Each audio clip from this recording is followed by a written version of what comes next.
Welcome to TOCHI Stories. Please don't forget to like, subscribe, and turn on post notification because it will mean the whole world to me. Now let's get right into the story. Brace yourself. The rain poured in torrents, the type that soaked through skin and memory. Oena sat in the back seat of the black SUV, staring out at the familiar street that now felt strange. The driver's wipers swiped violently, failing to clear the mist of worry clouding Oena's mind. After 5 long years abroad building a business empire, he hadn't planned on returning this soon.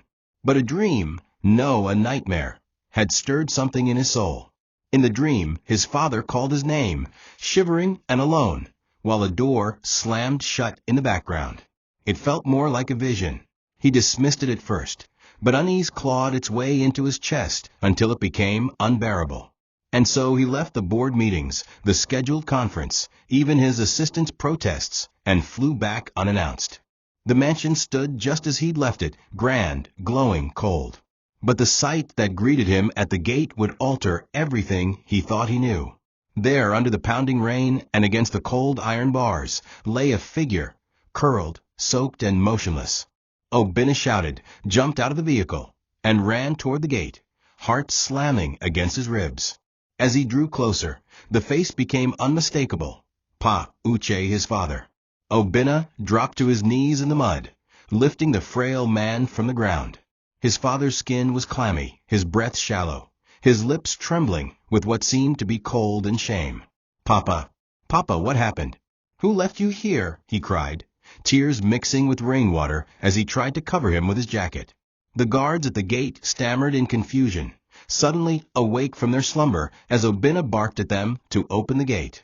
Their excuses were mumbled, but Oena didn't hear them. His world had tilted.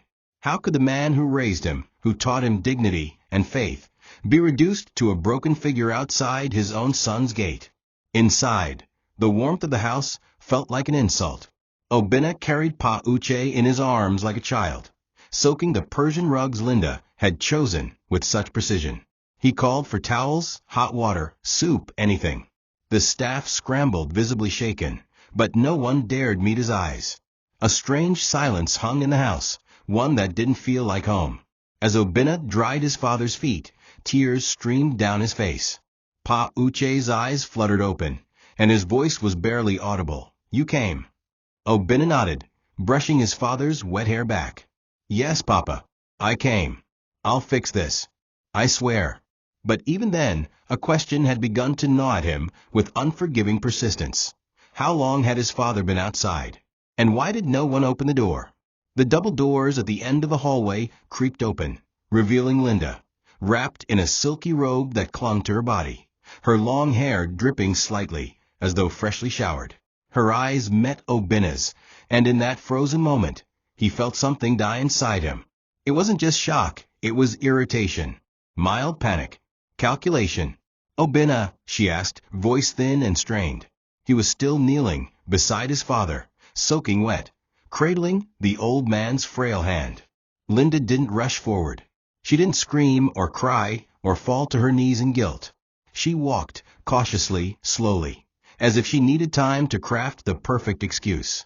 Why didn't you tell us you were coming back? She said, tone sharp and defensive rather than welcoming.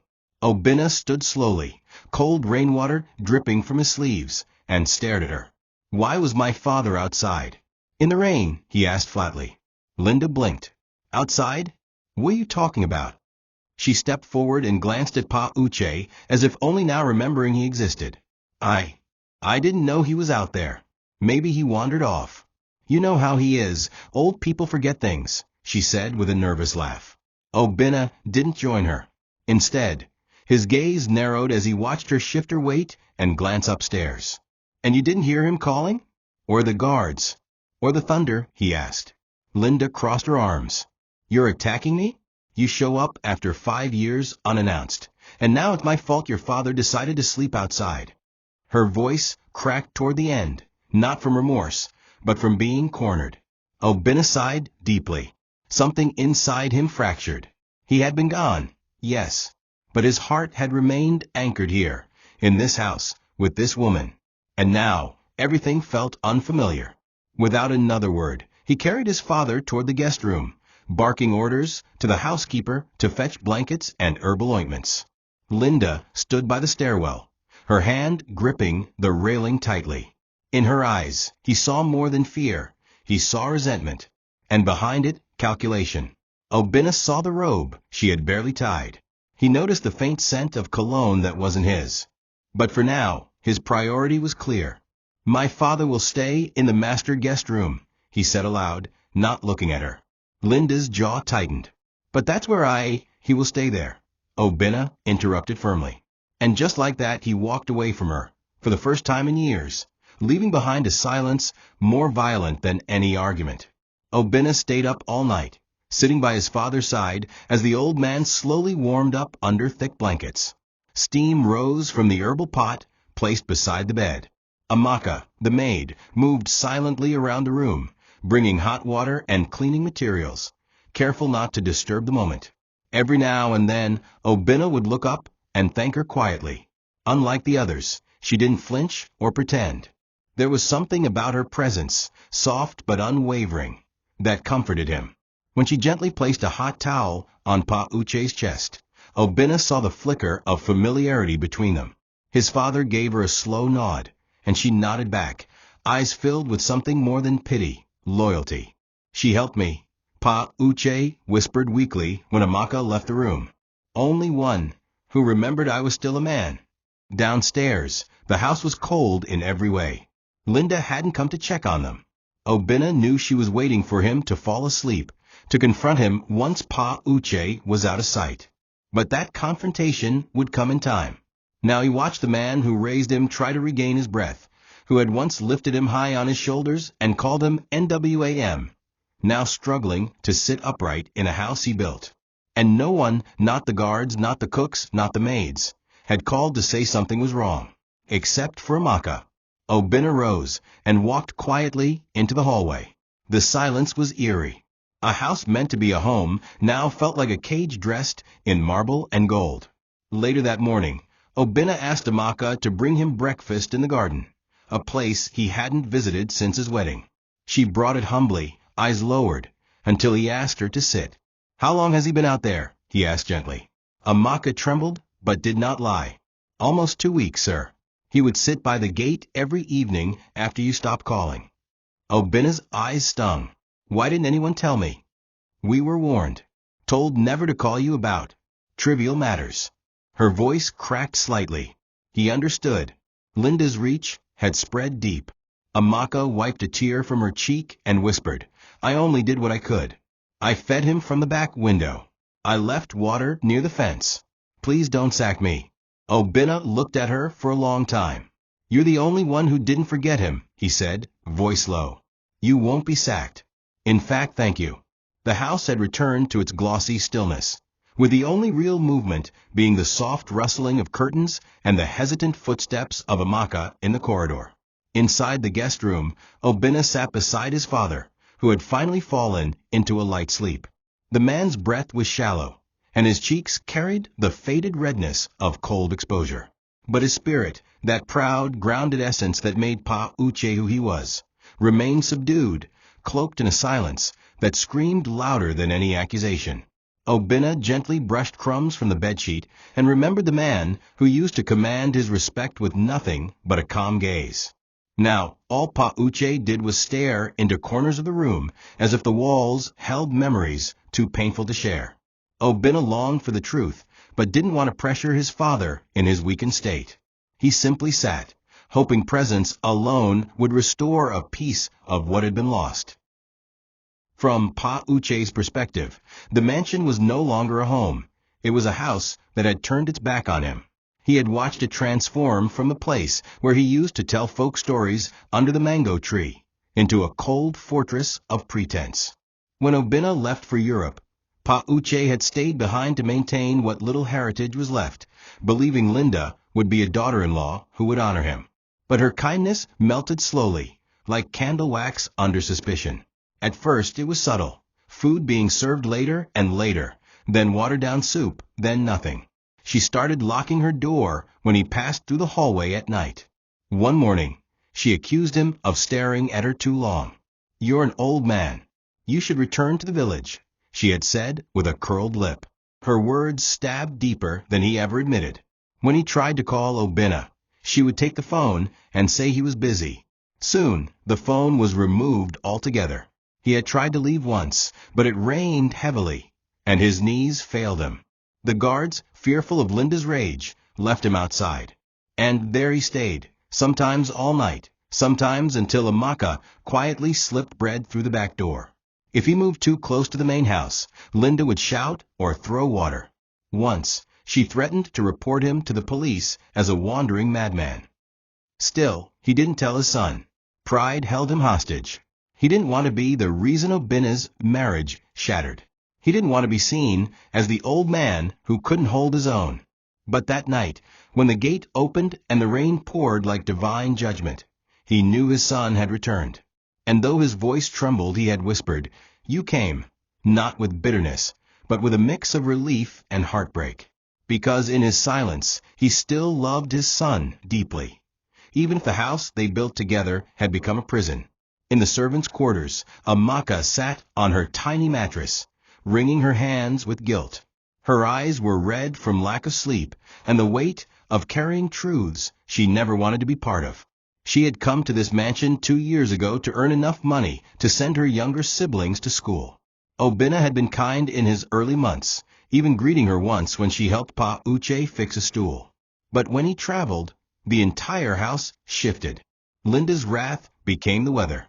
She was moody, unpredictable, and cold, except when Collins visited, which had started happening secretly at first, then more boldly when Oena stayed away longer. Amaka tried to stay invisible, but it became harder when Pa Uche began to suffer. He'd wait by the window every morning for breakfast that never came. His stomach would growl loudly in the hallway. She would watch him try to bend near the tap to drink water like a child. At first, Amaka had slipped him small buns, barely enough, but it was all she could afford to hide from the kitchen. When she was caught, Linda screamed, "So you're feeding the dog now," and slapped her across the cheek. That night, Amaka cried silently, but something changed in her. She knew she had to help the old man regardless of consequence. She began leaving food wrapped in old napkins by the back wall, and even smuggled in balm for his swollen knees. Each time she did, she prayed not to be seen. The guards pitied her, but no one had the courage to openly defy Linda. Amaka had heard her threaten to fire an entire team just because someone left the gate open 5 minutes late. She wasn't just a woman. She was a storm with no conscience. And Amaka had learned the hard way that even goodness could be punished when living under someone else's roof. But when Oena returned, everything changed. His kindness returned like a warm fire in a cold room. He had greeted her with a smile that didn't feel forced. He noticed her hard work and spoke her name, something no one had done in months. The moment he looked at her in the kitchen and said, "Thank you, Amaka," she had felt the ground shift beneath her. Not in a romantic way at first, but in a way that acknowledged her humanity again. And then there was the moment in the garden, when she served him tea and he asked her to sit. She nearly refused out of fear, but something in his voice told her she could trust him. And when she told him the truth about Pa Uche's suffering, she had expected to be dismissed or doubted. But Oena's eyes softened. He didn't say much, just bowed his head and whispered, "You were braver than all of us." Later that afternoon, as Amaka was sweeping the main hallway, Oena decided to take a slow tour of the mansion. It was supposed to be familiar, but everything felt sterile.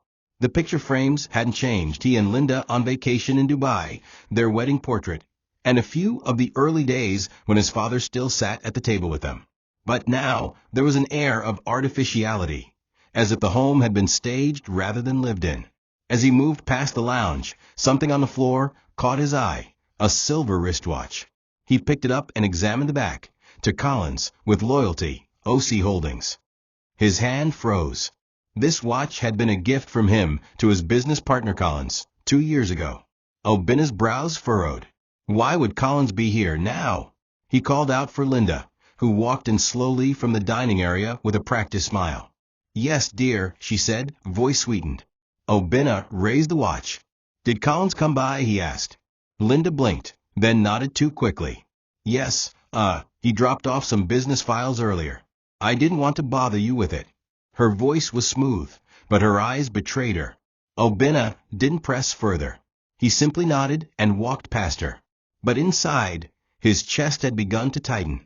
There had been too many coincidences lately. Linda's sudden secrecy, Colin's evasiveness on recent calls, and now this. Still, Oena wasn't the type to accuse without proof. He was a man of control, but even he knew that sometimes the storm gathered before it revealed its face. And in that moment he decided to wait just a little longer, before confronting the hurricane. Upstairs, Linda stood at the bedroom door, watching him retreat. Her heart beat fast. She knew the watch would betray her eventually. She had begged Collins to be more careful, but he had been careless, entitled. They had planned to finish transferring certain property titles before Oena returned. That was the deal. Linda had already convinced him to sign some paperwork for tax purposes, which Collins had slowly begun converting into false ownership claims. Now, with Oena back, everything was at risk. Her only weapon was confusion. If she could keep him questioning, delaying, maybe even guilt-tripping him for being gone so long, she could still win. And if that didn't work, she had other tricks left. She just didn't expect Amaka, that quiet, stupid girl, to become a threat. Not because of seduction, but because of something even more dangerous, truth. Inside a lavish apartment tucked away in a quiet upscale estate, Collins paced furiously. His muscular frame, dressed in a fitted shirt and designer trousers, looked more like a man preparing for war than one involved in real estate. He glanced at his phone for the 5th time in 1 minute. Still no call from Linda. He slammed the phone on the glass table. She should have handled this before he got back, he muttered, anger bubbling in his chest. Collins was no fool. He had spent the last 2 years cleverly planting seeds, whispering into Linda's ears that Oena was too distracted, too far, too trusting. He convinced her to persuade Oena to sign documents she claimed were for legal protection, documents that granted partial business oversight. In truth, those papers gave Collins access to company shares he had no business owning. But Linda had promised more. She said they'd have everything, the company, the house, and the wealth, once Oena stayed permanently abroad. From Collins' perspective, this was supposed to be a simple strategy: seduce the wife, exploit her bitterness, and siphon wealth under the guise of trust. But Linda had grown too comfortable, too arrogant. She was supposed to slowly poison Oena's image while claiming loyalty. Instead, she let her emotions get in the way. She allowed herself to be seen by neighbors, stayed too long during her secret visits, and now Oena was back. Collins clenched his jaw. The deal wasn't just falling apart, it was collapsing on top of him. He remembered their last night together in his apartment. She had come over in a red silk dress, poured 2 glasses of wine, and promised him that Pa Uche would be taken care of. But she hadn't. She couldn't even throw out an old man, let alone control her household. "She's getting sloppy," he hissed, grabbing his car keys and pacing toward the door. He needed to confront her, before she ruined everything they worked for, before her husband found the paper trail. But even Collins, arrogant and calculating, had a soft spot for Linda, though he'd never admit it. She had become more than a pawn. Her fierceness, her hunger for power, her disdain for Oena's simplicity, it intrigued him. And she wasn't just using him. She believed in their twisted bond. She once said, "Oena sees a home, but I see a throne," and Collins laughed, calling her his queen. But now, his queen was losing her grip. If Oena sniffed out the truth, all their scheming would amount to nothing. Collins poured himself a drink, his mind racing. "If she can't handle it, maybe I will," he muttered darkly. Maybe it was time to step into the picture himself, not as the shadow in the background, but as the man ready to take the throne by force. Oena found himself avoiding the master bedroom more often. Every corner of it felt cold, like it had been used to cover up warmth rather than create it. The expensive curtains, the luxury sheets, the polished furniture, they no longer brought comfort. Instead, Oena found peace in the quietest part of the house, the kitchen, and more specifically, in the company of Amaka. She was nothing like Linda. Her voice was gentle, her eyes never lingered too long, and she moved with a grace born from hardship, not performance. One morning, after checking on his father, Oena walked into the kitchen to find her brewing local tea, the same blend his mother used to make when he fell sick as a child. "You made that?" he asked, surprised. Amaka nodded shyly, avoiding his eyes. "Pa Uche said it helps him breathe better," she replied. Oena smiled, pulled out a stool, and sat without invitation. For the first time in weeks, he exhaled deeply. The conversation that followed was light, almost surreal. They spoke about little things, how the compound plants hadn't been watered in days, how the mango tree was dying, how the driver had a new girlfriend who always called during shifts. But beneath those words, something deeper was happening. Oena felt human again. With Amaka, he didn't need to wear the mask of the wealthy husband or strategic CEO. He could be a man, a son, a soul trying to rebuild broken trust. Amaka, on her part, kept her composure, though her heart thudded faster each time he asked about her family, her dreams, her life before this job. No one had ever asked her such things before. She was used to blending into the walls, unseen. Yet here was the master of the house, asking what she liked to read, what kind of life she wanted. As he spoke, her eyes softened, not with love, yet, but with a rare feeling, being noticed. Linda walked into the kitchen unexpectedly that afternoon. Her heels clicked loudly against the floor, her eyes locking onto the sight of Oena smiling at Amaka. The world tilted. "Amaka, isn't it time you washed the master bathroom?" she snapped. Amaka stood quickly, startled. Yes, Ma." Oena frowned. "I asked her to stay. We were just talking." Linda's face tightened. "Talking," she repeated. "Since when do maids sit and talk while work piles up?" Her voice dripped with contempt. Oena stared at her, then back at Amaka. The peace was gone. Linda had shattered it like glass on tile. Without a word, he rose and walked away, but not before casting one last glance at the girl with worry in her eyes. Linda watched him go, her fists clenched. And just like that, a war began, not between husband and wife, but between two women, one with power, and the other with a heart Oena had unknowingly begun to lean on. That night, Linda stormed into her room and slammed the door shut, her face burning with rage. She paced the floor like a lioness in a cage.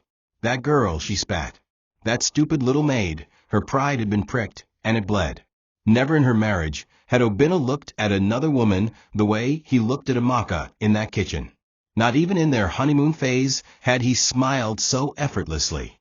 And worse, he had defended her. That, to Linda, was unforgivable. It wasn't just jealousy, it was the humiliation of being outshined by someone beneath her. She remembered when Amaka first came to the house, fragile and soft-spoken, practically begging for the job. She was a nobody, a disposable servant. And now, that same servant had become a thorn in her perfect world. "She wants to replace me," Linda whispered to herself, trembling with anger. "I'll make sure she regrets it." The next morning, she acted. With a face perfectly painted with practice calm, Linda summoned the entire house staff. Her tone was sweet, her smile stiff. "There's been theft in the kitchen," she began, pacing like a school principal. "Certain foods keep going missing, and money left in my purse was not there this morning." The other staff exchanged confused glances. No one had seen or heard anything. "But it's fine," she continued, pausing dramatically. "I believe in fairness. So unless someone comes forward, I'll simply fire the one who's always closest to the kitchen." Everyone turned to Amaka. The girl froze, eyes wide with disbelief. "Madam, I didn't take anything." "Then prove it," Linda snapped. "You've been too comfortable lately, talking too much, forgetting your place." Amaka's voice cracked. "Please, Ma." "I didn't." But Linda had already turned her back. "You have until evening to pack." From upstairs, Pa Uche had watched it unfold from the staircase, his weary eyes narrowing. That evening, he called Oena. "Son," he said, voice slow and deliberate, "if you let her go, then you are no different than the world outside that gate." Oena was quiet, then nodded. He found Amaka in her tiny room, folding her few belongings into a small nylon bag. She didn't cry, her eyes were dry, but her shoulders slumped in defeat. "They always find a reason to throw us out," she whispered. Oena knelt in front of her. "No one is throwing you anywhere," he said softly. "Not in my house." And just like that, Linda lost the one thing she feared more than anything: control. The next morning, Oena rose early. Sleep had become a stranger since his return. He stood at the balcony, staring at the gate where he had found his father just days ago, haunted by questions no one seemed willing to answer directly. The silence around the incident wasn't just uncomfortable. It was deliberate. Everyone in the house, especially the guards, seemed to walk on eggshells when he was near. So he decided to speak to the one man who had been on duty the night his father nearly froze to death, Baba Sylvester, the oldest security guard. Oena met him by the gate as the sun began to rise, catching him just as the morning shift began. "Good morning, sir," Sylvester said nervously, standing straight. "At ease," Oena said softly. "Tell me the truth. Don't lie. Don't protect anyone. How long was my father sleeping out here?" Baba Sylvester's eyes darted left and right before dropping his voice.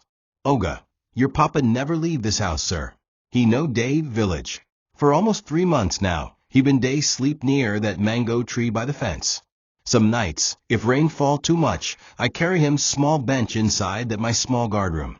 But Madam see one night, she shout tire. Threatened to sack me." Oena clenched his fists, his jaw tightening. "Why didn't you call me?" he asked. "She talk say, if anybody dial you, dem go regret. She collect everybody phone one time. Sir, I beg. Me, I just old man way need work. I no get strength to fight madam." Tears pricked Oena's eyes, but he held them in. The betrayal was no longer just emotional. It had become institutionalized cruelty.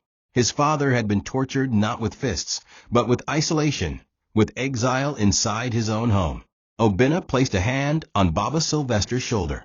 "You should have told me," he said quietly. "But thank you for doing what you could." The guard nodded, his lips trembling. As Oena walked away, his heart burned, not just with anger at Linda, but shame. How had he become so blind? How had he left the man who raised him in such hands, believing polite lies over intuition? He entered the house with a new resolve. No more benefit of the doubt. No more silence. The truth had found a voice, and he would start making things right, one confrontation at a time. Upstairs, Pa Uche sat quietly on the bed, watching the window. When Oena entered and their eyes met, no words were needed. The pain between them was understood. And from that moment, a silent promise was made. Never again would silence be allowed to speak louder than justice. Across town, inside the glass-walled office of his real estate firm, Collins paced like a lion in a shrinking cage. Every second that passed without hearing from Linda twisted his nerves tighter. He had warned her. He had told her Oena would one day return. Now it had happened, and she wasn't even answering his calls. When she finally showed up that afternoon, her face looked worn. "You took too long," he snapped. Linda dropped into the leather chair across from him, rubbing her temples. "Do you know what I'm dealing with?"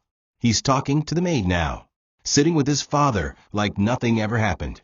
"Do you know he locked our bedroom last night and slept in the guest room?" Her voice cracked as she spoke, a mix of frustration and disbelief. Collins, however, had no time for her emotions. "We don't have the luxury of waiting anymore," he said. "I want those documents signed. I want that property transferred. And I want that old man out of the picture, permanently." Linda's eyes widened. "You want me to kick him out again? After Oena just brought him in? He'll kill me this time. He's not the same man I used to control with guilt and tears." Collins leaned forward. "Then control him with something else. Fake an illness. Claim emotional distress. Whatever you need to do, but finish it." His voice was calm, but underneath it pulsed rage. "You promised me 2 years ago. You said once he signed those partial rights, we'd move fast. Now all I have is pieces. And you know what happens to people who get caught with partial power? They get burned." Linda stood up, visibly trembling. "I need time," she whispered. Collins rose too, walking around his desk until they were face to face. "Time," he hissed. "Time is what that maid is using to get close to your husband. Do you know what happens when a man finds peace outside chaos? He starts asking questions. For the first time in a long while, Linda didn't have a response. Collins grabbed her chin roughly and whispered, "You fix this, or I'll fix it myself. And when I do, I won't need you anymore." That line shook her, not because she feared losing him, but because she feared being discarded, exposed, irrelevant. She had thought she could control both men, one with her body, the other with her performance of loyalty. But everything was slipping: Collins, Oena, and even the house itself. As she walked back to her car, her hands trembled. Maybe she had gone too far. Or maybe not far enough. She opened her phone, typed out a message to a private investigator, and stared at it for a long time. If Collins wanted dirt, she'd get him something. But if Oena thought she would lose without a fight, he was mistaken.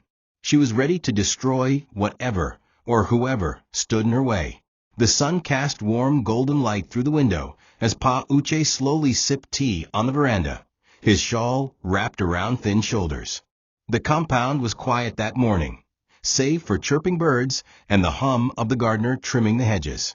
Oena joined his father and sat beside him without a word. For several minutes, they just watched the trees sway in the breeze, silence holding space where words often failed. Then, slowly, Pa Uche spoke. "You know, your mother used to tell me, 'Uche, you're too soft. One day, someone will mistake your kindness for weakness.'" He chuckled weakly, then sighed. She was right. But I didn't mind. I thought love would teach people how to be better. Oena turned to him, waiting. "You were never weak, Papa," he said. "I was. I left you here. I trusted too blindly." His voice was heavy with shame. Pa Uche shook his head. "No. You were raised to trust love. That's not blindness. It's how I raised you. What happened here, it was never your doing. But now, son, it's time you see clearly." He reached for a worn envelope in his pocket and handed it to Oena. "These are the deeds to this house. Years ago, when you left, I added your name alone, removed mine quietly. I thought Linda would stand by you, protect the home. I saw something in her that you didn't. Not at first. But I stayed silent. For your sake." Obena's hands trembled as he opened the envelope. "Why didn't you tell me?" he whispered. Pa Uche sipped his tea again, eyes fixed on the horizon. "Because a man must discover betrayal himself. If I told you, you'd call me bitter. But when the rain came that night and you saw me at the gate, that was God's way of showing you the truth. Not my words." Oena closed the envelope and looked at his father. "What do I do now?" he asked. Pa Uche looked at him with a tired but knowing smile. "Start by protecting what's left. The house, your name, and the people who stood by you when others planned your downfall." He paused, then added, "That girl, Amaka, she has a heart like your mother. Quiet, strong, and faithful. I watched how she risked herself to help me. Not once did she ask for thanks. Keep her close. People like that, they don't come twice in one lifetime." Oena nodded slowly, absorbing every word. For the first time since his return, his heart didn't feel confused, it felt awake. Awake to betrayal, yes, but also awake to the truth, to the power of loyalty, and to the weight of his role as a man, a son, and soon a man who had decisions to make that would change everything. The house was abnormally quiet the morning after Obena's conversation with his father, but the tension underneath its silence was suffocating. Amaka moved around the house slowly, her eyes cast downward as she performed her chores. She had stopped humming weeks ago. Fear had replaced melody. She had hoped the storm would pass when Oena returned, but instead it only stirred stronger winds. The staff avoided her like a plague now, unwilling to be seen aligning with her. Whispers floated between rooms, but no one spoke openly. Amaka, though innocent, became the most watched person in the mansion. And she felt it. Each time she touched a plate, she expected to be accused of stealing it. Each time she passed Linda in the corridor, she braced for another slap, another humiliating comment disguised as correction. Her job had become sentence, and though her heart was tired, she stayed, for the old man, and for the man whose silence said he believed her. Linda, on the other hand, had made it her mission to erase Amaka completely. The maid had become a mirror to her insecurities, a constant reminder that love and loyalty were not things she could buy or manipulate. And now, Oena had begun to see it too. He no longer smiled at Linda. He no longer kissed her cheek when she brought him meals. Instead, he nodded politely and disappeared to spend time with his father, or, worse, sat under the mango tree talking to Amaka like she was an equal. The humiliation was unbearable. So she devised another plan. She waited until Oena had left the house for a meeting and stormed into the laundry room, where Amaka was folding clothes. Without a word, Linda snatched a metal hanger and slammed it against the table, making Amaka jump. "You think you're special now, don't you?" she hissed. "Because he smiles at you? Because the old man likes you? You will leave this house with shame before you think you're a queen." Amaka stood, but not in defense. She had learned there was no point arguing with a woman who was drowning in her own pride. "Madam, I have never disrespected you," she said quietly. "I only did what was right for Papa." Linda's eyes flared with fury. "Don't ever call him Pop again," she screamed. "He is not your father. You're a maid. Just a maid. You'll always be beneath me." She raised her hand to strike Amaka, but paused as a voice echoed from the hallway. "Then why are you so afraid of her?" It was Oena. He had returned early and stood in the doorway, watching them. His expression was unreadable, but his presence said everything. Linda froze. Amaka's lips quivered, but she didn't move. Oena slowly stepped into the room, his gaze fixed on his wife. "If you ever raise your hand at her again, it won't be her leaving this house. It will be you." The words fell like a gavel in a courtroom. Linda's pride shattered. Amaka's knees gave way as she slid into a stool, heart racing, but not from fear this time, from relief. The next morning, Oena rose before the sun. Something inside him had shifted completely. The house, once a symbol of success and stability, now felt like a web of lies, and he had to untangle it before it consumed him whole. The last few days had uncovered too many truths, and the watch he'd found was still burning a hole in his conscience. That alone could have been coincidence. But coupled with his father's exile, the staff's silence, and Linda's erratic behavior, something told him it was time to see for himself. He quietly got dressed and left the house without alerting anyone. By 7:30 a.m., he parked outside a gated residence he knew too well, Colin's apartment. He waited. And sure enough, just past 8 o'clock, a sleek black Lexus pulled into the driveway. Linda stepped out, dressed in a loose coat and dark sunglasses. Oena watched her ringless fingers, the ease in her stride, and the way she used her own key to enter the building. She didn't even knock. Oena sat frozen in his car for 10 minutes. The betrayal didn't shock him. It confirmed everything he had already begun to suspect. What hurt was how easy it seemed for her. No guilt. No caution. She walked into another man's home like it was her sanctuary, while her own husband's father had been abandoned in the rain. As he stepped out of the vehicle and approached the building, he paused by the hedge, peering through the thin window. There, inside the living room, Colin stood shirtless, handing Linda a drink. She laughed. She kissed his cheek. Oena felt something deep in his chest unravel. Not jealousy, not heartbreak, just clarity. The final piece of a puzzle he had avoided completing. He didn't knock. He didn't scream. He turned back, entered his car, and drove home. The storm had passed. But what followed was not peace, it was a reckoning. By the time he arrived home, Amaka was setting breakfast on the patio, while Pa Uche sat with his walking stick resting beside him. Oena walked past them both and into his office, locking the door behind him. For the next 2 hours, he called lawyers, accountants, property assessors. He sent emails freezing all joint accounts. He reviewed documents he had signed, some of which bore forged alterations. And when he was done, he returned to the patio and sat across from his father. "Papa," he said slowly, "I saw her." Pa Uche didn't ask where or what she was doing. He simply nodded. "It's time then," the old man said softly. Oena nodded. "Yes, it's time."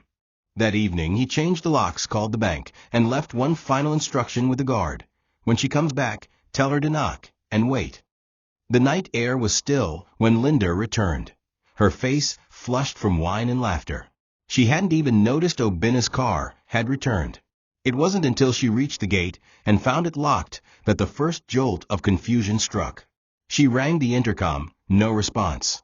She banged on the gate. "Open the gate." "It's me," she shouted. The guards, uncomfortable, informed her from the inside. "Madam, Oga say make you wait. Say, he go come talk to you later." Linda laughed bitterly, thinking it a joke. "Wait? In my own house?" she muttered. 30 minutes passed. Then an hour. The neighborhood began to stir. Curious neighbors peeped from behind curtains and compounds, whispering. The queen of the mansion now looked like a beggar at the gate. Her makeup smeared, her hair undone. Pride kept her from crying, but humiliation cracked her bones. Oena watched it all unfold from the balcony. He didn't feel joy. He didn't feel revenge. He felt peace. A deep, unsettling peace. For the first time in years, the lies had stopped. There was nothing left to pretend about. No image to protect. No marriage to salvage. She had chosen her path, and now she would walk it. As he descended the stairs, Pa Uche sat in the hallway chair, silently watching. "What will you do?" the old man asked. Oena paused at the base of the stairs. "Whatever I must," he replied. He opened the door slowly and stepped outside. Linda rushed to him, wild-eyed. "Oena, I can explain. Please." "It's not what it looked like." He raised a hand. "Don't insult me," he said calmly. "Just tell me, how long has this been going on?" Linda froze, then began to sob. "Please forgive me. I was lonely. You were always gone. I made mistakes." He stared at her for a long time, then said, "No. You made choices." And with that, he turned around and walked back inside. The gate shut behind him, not with anger, but with finality. Linda stood outside, shaking, the cold creeping into her bones. This wasn't a punishment, it was a consequence. One that echoed louder than any slap or scream. The next day, eviction papers were handed to her by Obena's lawyer. Her name was removed from every company record. All joint accounts were frozen. And Linda, the woman who once ruled from the marble staircases of luxury, was left at the gate with nothing but a suitcase, and the memory of a husband who once adored her, until she proved she never deserved it. The next few days felt like thunder quietly rumbling beneath the earth. Linda, now living in a modest short-let apartment arranged by her younger sister, refused to accept her new reality. She paced the cracked floor in her heels, cursing the air, refusing to believe Oena would go this far. The humiliation had gone public. Neighbors now whispered about the wife thrown out, while social media, fed by leaked photos of her locked outside the gate, painted her as the villain. She hated the maid more than ever, swearing Amaka had bewitched Oena. The idea of that lowly house girl replacing her wasn't just infuriating, it was degrading. Collins had stopped responding to her calls, too. When she went to his office to demand answers, she was told he was traveling. But she knew better. Collins had begun ghosting her ever since Obena's lawyers started freezing accounts linked to the business. Her once powerful lover had now chosen silence over solidarity. Linda's pride was the only thing keeping her from returning to beg again, but rage kept building. That maid had stood where she once stood, sat at her dining table, poured tea for her husband, and Oena let it happen. One evening, she stared at a picture of herself and Oena from their wedding day, now cracked the corner from when she threw it against the wall. "If I can't be in that house," she muttered to herself, "neither will that girl." And just like that, an idea formed. She contacted one of her cousins, Oki, a hot-tempered dropout who once threatened a security guard with a knife during a nightclub brawl. "I just want her warned," she told him on the phone. Scare her. Nothing serious. But in her heart, she wanted to cause chaos. She wanted to disrupt the peace that had replaced her. She wanted Amaka to feel unsafe, out of place. She wanted to drive her away like a stain on silk. 2 nights later, as Amaka stepped out to the backyard garden to pick scent leaves for Pa Uche's evening tea, she heard movement behind her.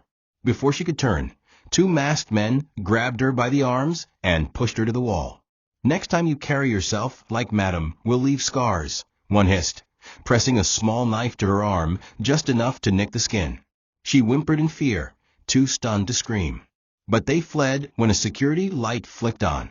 Oena, who had been reviewing documents in his study, rushed outside at the guard's call. Amaka was on the ground, trembling, her sleeves stained with blood. Something inside Oena snapped. The rage was not loud, but cold and clear. He didn't just hold her. He wrapped his body around hers like a shield. "It's her," he said through clenched teeth. "She's not done yet. But neither am I." The next morning, Oena filed a formal report with the police, submitting CCTV footage and a description of one of the attackers who had forgotten to fully cover his face. Within hours, Linda's cousin Oki was arrested. Under pressure and threats of prosecution, he confessed. He named Linda as the one who instructed him. The officers informed Oena, and though his hands trembled as he received the report, he wasn't shocked. "She's drowning," Pa Uche muttered when Oena shared the news. "And in her panic, she wants to pull others under." Oena nodded slowly, gazing through the window where Amaka sat quietly in the garden with a bandage on her arm, still tending the scent leaves. That single act, choosing to go back to work despite everything, spoke volumes to him. She wasn't staying because she was desperate. She was staying because this had become her home, even if it had never officially been hers. Later that afternoon, Oena brought her a small tray of fruits and tea himself, to her utter disbelief. "Sir, I didn't ask," she began. "I know," he said, gently setting the tray beside her. "But I've never thanked you properly." He sat beside her on the stone bench and watched her for a moment. Her beauty wasn't loud.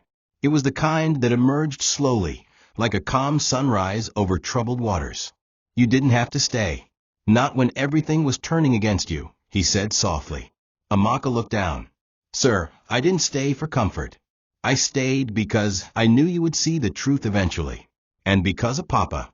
He reminded me of my late father." Her voice cracked. "I couldn't leave him in the cold." Oena reached out and gently placed his hand over hers. "You have no idea how much that means to me." And in that moment, surrounded by silence and sun, something bloomed. Not lust, but something deeper. Something sacred. Something earned. From that day on, Amaka's place in the household shifted, not in role, but in honor. She still swept, she still cleaned, but she was never ordered. She was asked.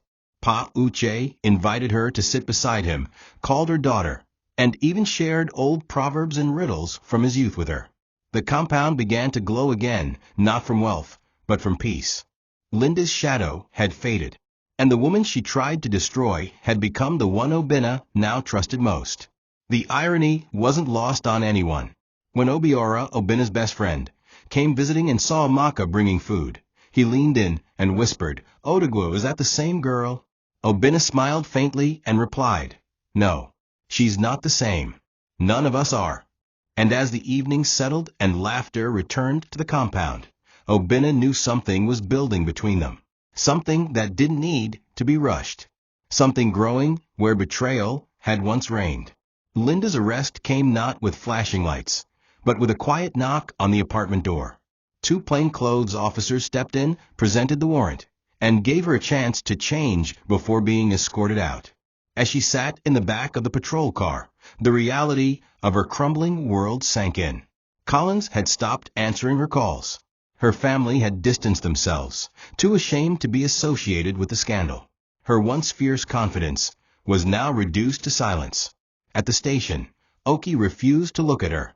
"I told them the truth," he said, not out of regret, but out of survival. Linda sat in a plastic chair, staring at the wall. "I wanted to protect what was mine," she whispered to herself. But even she knew the truth. She had destroyed everything she touched. It was never about protecting, it was about controlling, manipulating, conquering. And, in the end, she had lost the very thing she feared most, relevance. Meanwhile, Oena stood at the balcony that evening, the same one where he had once looked down and seen his father in the rain. This time, he looked down and saw Amaka watering the flowers. The same hands that had once shaken from fear now carried gentle confidence. He smiled to himself, then turned and entered the house, where his father waited in the parlor. "She's gone," he said simply. Pa Uche looked up. "Good. But don't let bitterness take her place." Oena nodded. "I won't. I don't want revenge. I want peace." Pa Uche chuckled. "Then start building it. Not just for yourself. For whoever stands by you next." That night, Oena walked into the garden after dinner, where Amaka was folding laundry. He stood there for a long moment, watching her. She looked up, startled. "Sir," she asked. "Come," he said. "Sit." She obeyed, hesitantly. He took her hand, stared into her eyes, and for the first time, said her name like a vow. "Amaka, do you know what you are to me now?" She shook her head, slowly. "You are the reason I believe again. The reason this house feels like home again." Her lips trembled. "I'm just a maid," she whispered. Oena shook his head. "No. You're the woman who fed my father when I was blind, who stood firm when I was weak, who stayed when others fled. You're the woman I should have met first." He slowly knelt before her, pulled out a small velvet box, and opened it to reveal a simple gold ring. "Will you stay, not as a maid, but as my wife?" Tears flooded her eyes, spilling down her cheeks. She couldn't speak, only gnawed through sobs.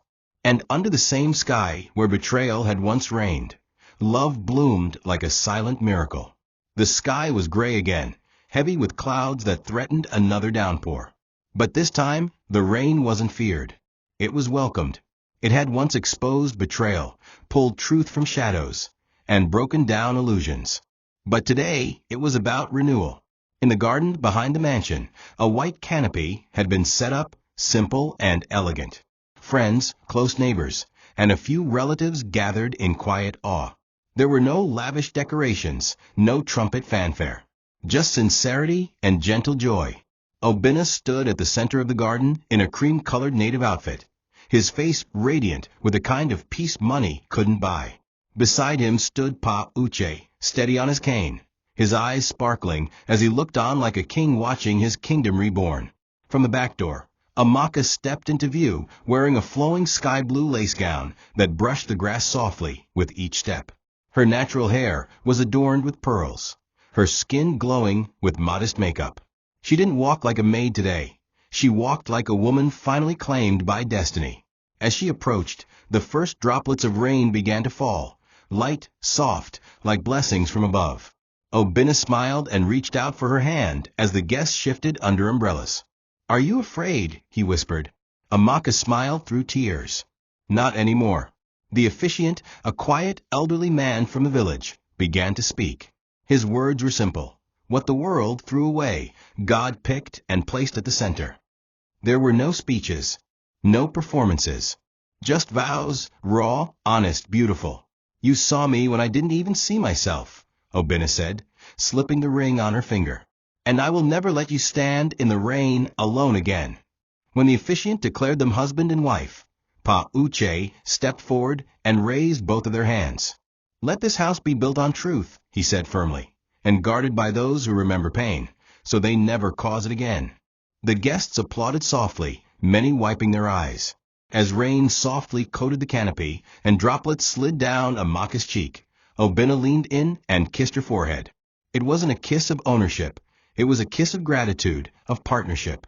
The man who once walked blindly into betrayal now stood beside a woman who had fought silently for everything he almost lost.